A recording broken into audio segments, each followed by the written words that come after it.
حضرت بایزید بستامی کہتے ہیں کہ میں نے اپنی ماں کے آگے ہاتھ جوڑے، میں نے کہا امی تجھے راضی کروں یا رب کو راضی کروں؟ تو اپنے حق مجھے معاف کر دے، اللہ کو میں راضی کر لیتا ہوں۔ ماں نے کہا جاؤ پتر میں اجازت دیتی ہوں۔ گئے جنگلوں میں ذکر و فکر میں لگے رہے، تنہائی میں اس کو یاد کرتے رہے، دن رات ذکر کے چراغ روشن رکھے۔ 12 سال گزر گئے حق کی تلاش میں۔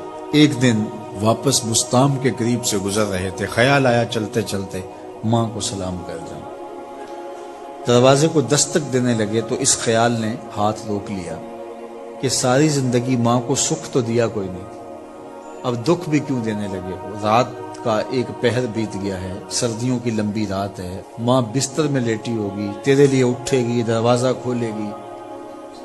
دروازے کے ساتھ ہی لگ کے بیٹھ گئے اور ساری رات کاٹ دی، اس خیال سے کہ ماں کو تکلیف نہ ہو۔ جب سحری کا وقت ہوا تو اندر سے جو نالی آتی تھی اس نالی سے پانی آیا، سمجھ گئے میری ماں تہجد کے لیے اٹھی ہے اور وضو کا پانی ہے، تو فوراً دروازے پہ دستک دی۔ اندر سے آواز آئی بیٹا بایزید میں ابھی آئی۔ مائیں بیٹوں کے دستک کے انداز سے جان لیتی ہیں یہ کس بیٹے کے ہاتھوں کا لمس ہے۔ 12 سال کے بعد آئے، دستک دی، کہا بیٹا بایزید میں ابھی آئی۔ ماں کی تو نگاہیں ہی دروازے پہ رہتی ہیں۔ اللہ اکبر۔ کہتے ہیں کہ ماں نے دروازہ کھولا، 12 سال جنگلوں کی خاک چھانتے بیت گئی تھی، پراگندہ صورت، بکھرے ہوئے بال، پھٹے ہوئے کپڑے۔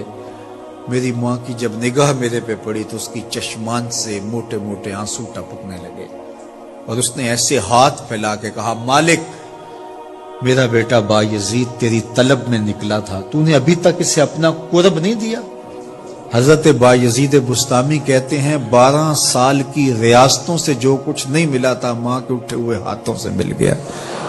میں نے کہا مالک میں تجھے کہاں ڈھونڈ رہا ہوں، تو کہاں موجود ہے؟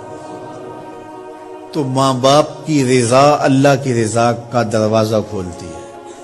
جن لوگوں کے ماں باپ ناراض ہیں اور وہ جا کے پیر صاحب کی خدمت کرتے ہیں اور میاں ماں کے قدم چومو، باپ کی ٹانگیں دباؤ، ان کی خدمت کرو، تمہارے پہلے مرشد وہ ہیں، ان کو راضی کرو، پھر کسی شیخ کامل کی صحبت میں آنا، دیکھو کیسے دل کی بند کھڑکیاں کھلتی ہیں۔